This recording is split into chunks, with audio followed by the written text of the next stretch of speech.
Oke, saya izin lanjutkan. Ada beberapa tahapan dalam audit yang bagian ini akan membahas itu. Ada beberapa versi dari beberapa pendapat, dari highest, dari Arens, dari Atlas, dan tahapan audit kesimpulan seperti itu ya kan. Maksudnya kesimpulan dari seluruhan itu tadi. Yang pertama dari highest kita bahas sekilas bahwa ada 4 fase. Yang pertama, fase dari client acceptance. Bagaimana auditor menerima seorang klien, bukan seorang, sebuah klien gitu. Yang pertama melihat background dari klien tersebut, perusahaan tersebut bergerak di bidang apa, apakah auditor memiliki em, memiliki kemampuan dalam mengaudit di bidang tersebut, kemudian ada ethical environment, apakah etis untuk mengaudit klien tersebut, kemudian apakah kita membutuhkan other professional, apakah ketika misalnya seperti bisnis kilang minyak misalnya, atau pertambangan, apakah kita perlu judgement dari profesional yang lain selain dari KAP itu sendiri, kemudian melihat auditor predecessor atau auditor pendahulu, bagaimana mereka berpendapat atas integritas dari manajemen dari perusahaan tersebut, melihat proposal dari klien untuk apa di audit laporan ini dan segala macamnya. Kemudian ada fase 2, planning, merencanakan proses audit tersebut. Ketika sudah di-accept nih kliennya, maka kita rencanakan memahami perusahaan tersebut, lingkungan bisnis dari perusahaan tersebut, proses bisnisnya, risiko dari proses bisnisnya, ya bahkan risiko bisnis itu sendiri, yang dapat berpengaruh kepada salah saji laporan keuangan maupun berpengaruh kepada auditor itu, kantor auditor. Kemudian mengukur risiko dari salah saji material yang mungkin terjadi. Hal ini diwujudkan dalam melihat risiko inherent, risiko of control, risiko pengendalian maksudnya, terus risiko yang diterima oleh auditor, dan sebagainya. Kemudian menetapkan suatu materialitas, berapa persen gitu, berapa persen materialitas yang disepakati oleh tim auditor pada yang membuat pada level di atas persentase tersebut, maka salah saji tersebut disebut material gitu. Kemudian ada planning memorandum and audit program, perencanaan memorandum dan program audit yang akan dilaksanakan nantinya di fase 3. Fase 3 itu mulai pengujian dan pengumpulan bukti. Jadi ada test of controls, pengujian dari pengendalian internal dari perusahaan tersebut, ada substantive test of transactions, tes substantif dari transaksi, ada analytical procedure atau prosedur analitis, kemudian ada test of details of balance atau pengujian substantif atas detail saldo akun, kemudian ada search for unrecorded liabilities, bahwa adakah kewajiban-kewajiban yang tidak tercatat. Nah, yang terakhir ada fase keempat.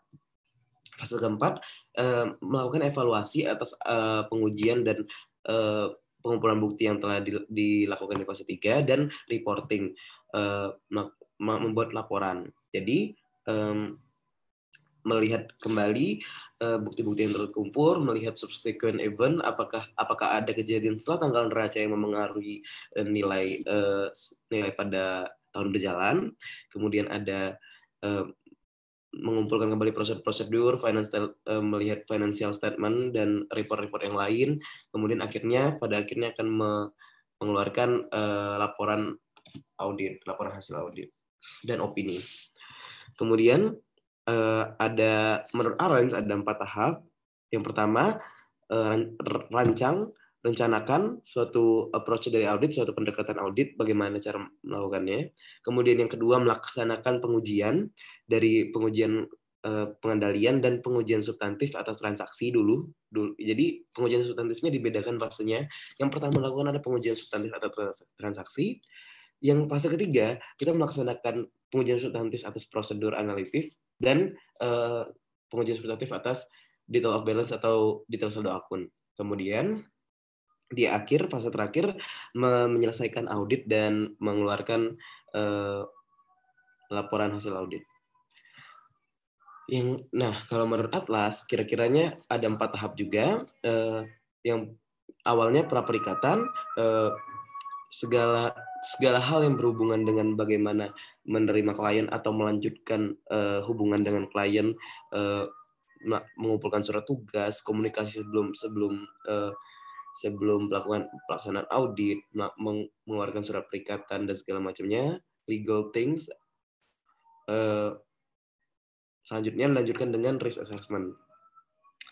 Risk assessment itu mulai dari memahami hukum dan peraturan yang berlaku untuk perusahaan tersebut, memahami lingkungan, memahami proses bisnis, melakukan prosedur analitis awalan, pendahuluan, kemudian menetapkan materialitas. Selanjutnya, tahap kedua dari risk assessment-nya ada related party transactions, melihat bukan nilai transaksi dari pihak-pihak yang berelasi itu yang dicantumkan di laporan keuangan. Pihak berelasi tersebut apakah ada kemungkinan risiko fraud, apakah ada risiko inherent dari perusahaan tersebut, atau ada risiko yang signifikan yang perlu dinotis. Kemudian ada accounting estimates, ada control risk di situ, dan maka tercapailah suatu assessment yang menyatakan ada risiko kesalahan penyajian material atau tidak gitu. Nah, atau seberapa besar risiko tersebut.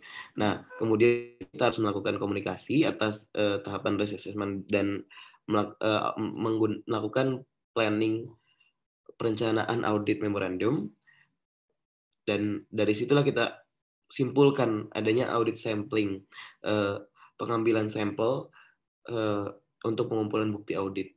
Nah, setelah semua hal risk assessment tadi itu, tahapan risk assessment tadi diselesaikan, maka kita akan masuk ke pengujian dan pengumpulan bukti pastinya. Itu melalui pengujian sama aja, ada satu pengujian test of control-nya dan satu lagi pengujian substantif yang terdiri dari 3, substantif atas transaksi, substantif atas prosedur analitis, dan substantif atas pengujian saldo. Nah, yang terakhir penyelesaian sama aja, harus kumpulkan tes pengujian tambahan, terus melakukan presentasi dan penyelesaian pengungkapan gitu. Kemudian ada mengumpulkan kembali bukti-bukti final, mengevaluasi, kemudian mengeluarkan laporan hasil audit dan mengkomunikasikan itu. Nah, ini tahapan audit. Kira-kiranya disimpulkan jadi yang pertama pre-engagement, dari yang saya sebutkan tadi, sebelum audit itu diterima, periksa dulu kliennya segala macam. Kemudian ada risk assessment dan planning, kira-kiranya untuk memahami bisnis, melakukan prosedur analitis awal, menentukan tingkat materialitas, mengukur risiko, terus menetapkan strategi dari audit yang akan dilaksanakan. Nah, selanjutnya risk response atau pengujian. Jadi setelah kita assess risk tadi itu, risiko salah satu material itu, kita respons bagaimana caranya agar risiko ini itu tertanggulangi gitu, dengan menguji test of control dan substantive test, diwujudkan dalam kertas kerja pengujian yang akan kita alami sepanjang pelajaran praktik auditing ini. Dan terakhir kita reporting, mengeluarkan laporan auditor independen, laporan hasil audit gitu. Saya kira untuk tahapan audit saya cukupkan dulu.